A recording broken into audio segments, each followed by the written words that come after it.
कहानी की शुरुआत में एक लड़की जिसका नाम होली होता है, वो अपनी कहानी बता रही थी कि किस तरह देखते ही देखते मैं अपनी फैमिली की आंखों के सामने से इनविजिबल इन्हीं गायब हो गई। एक दिन होली अपने डैड और बहन भाइयों के साथ खाना खा रही थी। उसकी बड़ी बहन और छोटा भाई था। अब होली के डैड उसकी बहन भाइयों को तो खाना दे देती है, पर उसे नहीं देती क्योंकि वो किसी को भी दिखाई नहीं दे रही थी। पर तभी यहाँ उसकी मॉम आ गई, जिन्हें देख वो काफी खुश हो गई। दरअसल उसे सिर्फ उसकी मॉम ही देख सकती थी, इसलिए बस वही होली को प्यार करती थी। अब एक दिन होली की मॉम उसे एक नेकलेस देती है जिसमें एक क्लाइडोस्कोप लगा हुआ था, यानी इसके जरिए किसी भी चीज को बआसानी देखा जा सकता था। चीजें इसके जरिए देखना भी काफी अच्छा लगता था। कुछ दिन के बाद होली की मॉम की हालत काफी खराब हो गई क्योंकि उन्हें कैंसर था। एक दिन तबीयत इतनी ज्यादा खराब हो गई कि उनकी मौत हो जाती है। मॉम के मरने से होली बहुत ज्यादा दुखी थी, वो पूरी तरह टूट गई। हर वक्त अपनी मॉम को याद करती रहती थी। जब होली स्कूल गई तो वहाँ भी हर कोई उसे नजरअंदाज कर रहा था। जाहिर है यहाँ भी वो सबके लिए इनविजिबल थी, किसी को नहीं दिख रही थी। होली ने देखा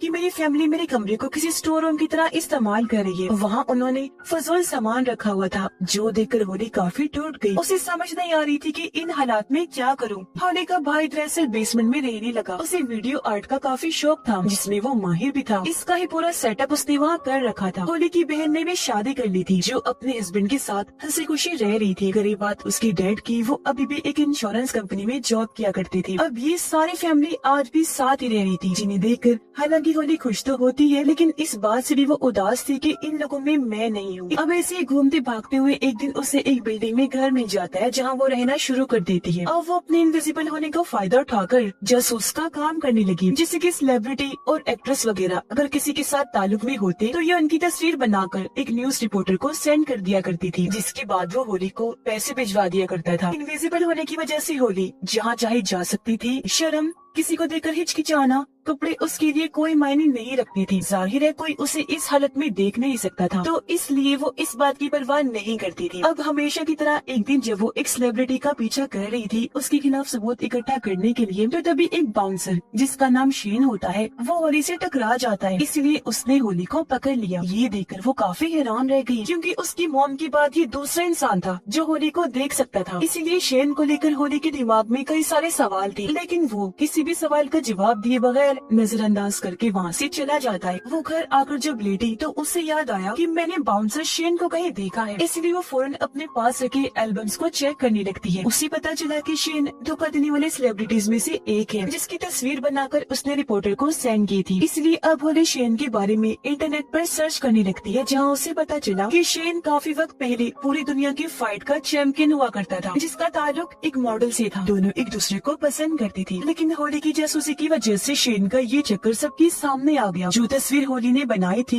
उसमें शेन मॉडल के काफी करीब था। इस वजह से शेन के सभी फैंस उसके खिलाफ हो गए। इस टेंशन की वजह से शेन ने जब अगली वर्ल्ड चैंपियन की लड़ाई की तो वो हार गया, जिस वजह से उसका कैरियर तबाह हो गया। अब जब होली को पता चला कि मेरी वजह से शेन की जिंदगी बर्बाद हुई तो वो काफी दुखी हो जाती है। वो एल्बम लेकर फौरन शेन के पास गई, इस सब के बारे में बताती है, माफी मांगने लगी कि तुम्हारे कैरियर डूबने की जिम्मेदार मैं हूँ। तब शेन उस पर गुस्सा करता है और यहाँ से चले जाने को कहता है। होली कहती है, मैं तुमसे वादा करती हूँ कि तुम्हारी खोई हुई इज्जत और शोहरत वापस ला कर रहूंगी। शेन को उसकी बातों पर यकीन नहीं होता, इसलिए वो यहाँ से जाने लगा। होली उसे मनाने लगती है कि प्लीज मुझे एक मौका दो ताकि मैं अपनी काबिलियत को साबित कर सकूं। पर वो उसे नजरअंदाज करके अपने मैनेजर के पास आ गया और आने वाली फाइट के बारे में बात करने लगता है। होली भी उसके पीछे पीछे अंदर आ गई थी, जो अब मैनेजर के साथ में बैठकर उसके मैसेजेस पढ़ने लगती है। ये देखकर शेन को काफी हैरत हुई। उसे समझ नहीं आती कि आखिर वो मेरे मैनेजर को नजर क्यों नहीं आ रही और मेरे साथ ये सब क्या हो रहा है, वो मुझे ही नजर क्यों आ रही है। अब मैनेजर मोबाइल पर देखकर उसे फाइट के बाद मिलने वाले पैसों के बारे में बताता है, जो देखकर फौरन होली बोल पड़ी। वो शेन को बताती है कि मैनेजर झूठ बोल रहा है, ये फाइट के बाद मिलने वाले पैसे तुम्हें कम बता रहा है, जो कहकर वो शेन को असली रकम बताती है। मैनेजर की हरकत के बारे में शेन उसे बता भी देता है। इस पर मैनेजर को हैरत भी हुई और शर्मिंदगी भी, तो उसे मजबूरन ये डील करनी पड़ती है।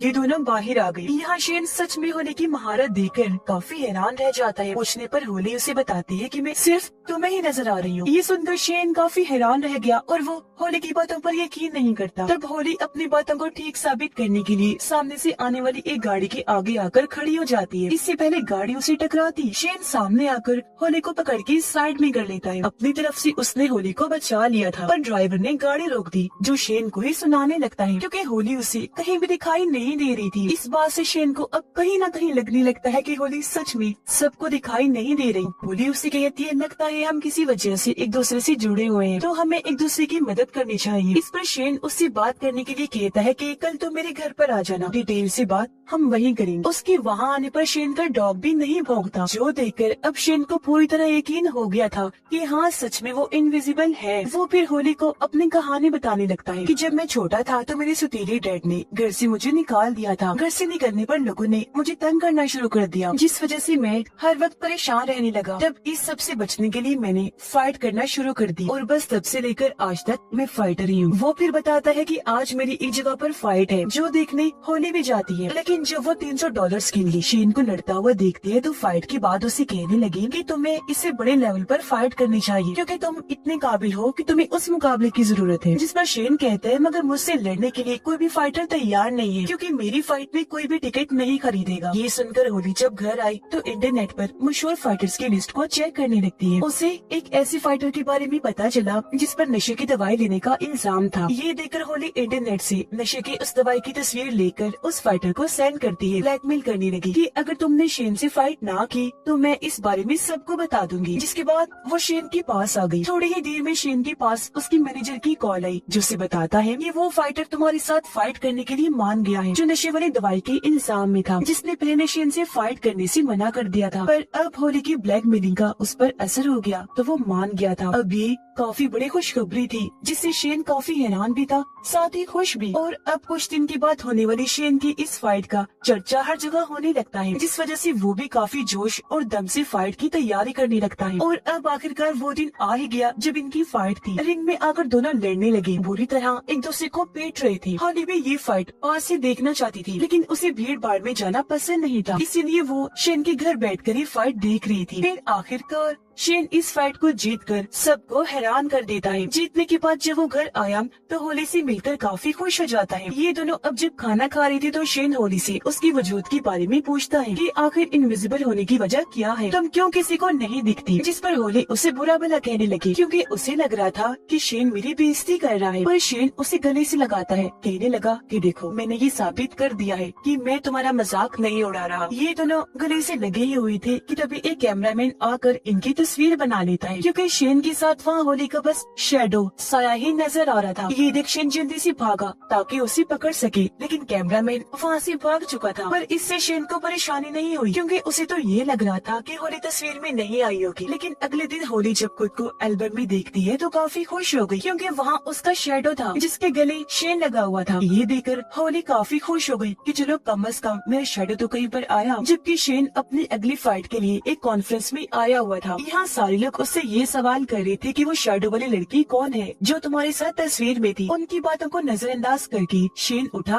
वहाँ से चला जाता है। अब होली एक और बाउंसर का पीछा करते हुए उसकी गाड़ी में आ गई। वो उसके सामने ही थी पर दिख नहीं रही थी। वो बाउंसर को तस्वीर सेंड करके ब्लैकमेल करती है कि तुम शेन से फाइट करो, वरना तुमने जिस लड़की के साथ कल रात गुजारी है उसके बारे में मैं सबको बता दूंगी, और हाँ तुम्हें ये फाइट हारनी होगी। ये देखकर बाउंसर को गुस्सा नहीं आया, बल्कि वो हंसने लगा। इस शर्त के लिए मान जाता है।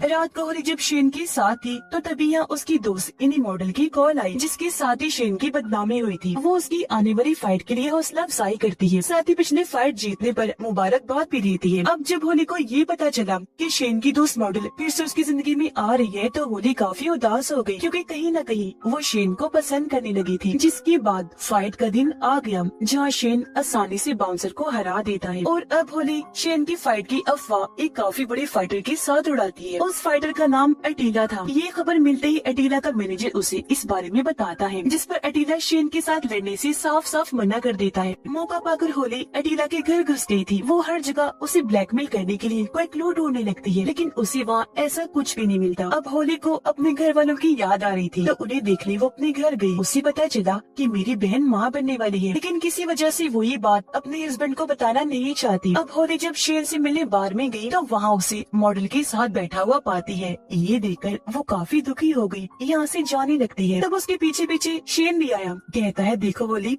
तुम मेरी जरूरत हो, लेकिन वो मेरा माजी है, मेरा प्यार है, जिसके साथ रहना मेरी मजबूरी है, क्योंकि आज भी मैं उसे पसंद करता हूँ। जो सुनकर होली एकदम टूट गई, क्योंकि वो ये बात कभी बर्दाश्त नहीं कर सकती थी। इसलिए शेन को अकेला छोड़कर वापस अपने घर आ जाती है, जहाँ खबरों में भी शेन और उस मॉडल के बारे में ही बताया जा रहा था, जो देखकर वो और दुखी हो गई। शेन से अलग होने के बाद अब होली आहिस्ता आहिस्ता नशे पर लग गई थी। जहाँ एक दिन उसे मिलने शेन आता है, वो उसे गले से लगा लेती है, पर शेन उसे ऐसा करने से मना करता है। कहने लगा होली, तुम्हें अपनी इस हालत के बारे में समझना चाहिए कि तुम ऐसी इनविजिबल क्यों हो, और फिर उस वजह को ठीक करना। जो कहकर वो यहाँ से चला गया। उसके जाते ही होली गुस्से से पागल हो गई, कंट्रोल से बाहर हो जाती है, पूरे घर का सामान तोड़कर इधर उधर बखेरने लगती है, जिसमें उसकी मम का दिया हुआ क्लाइडोस्कोप वाला नेकलेस में टूटकर गिर जाता है। अगली सुबह जब होली सोकर उठी तो वो काफी हैरान रह जाती है, क्योंकि अब तो वो खुद को शीशे में भी नहीं देख पा रही थी। ये बताने के लिए वो जब शेन के पास गई तो अब वो उसे भी दिखाई नहीं दे रही थी, जिस वजह से वो काफी चौंक गई। पूरे शहर में घूमने लगती है, क्योंकि उसे कुछ समझ नहीं आ रही थी कि मैंने करना क्या है। उधर मॉडल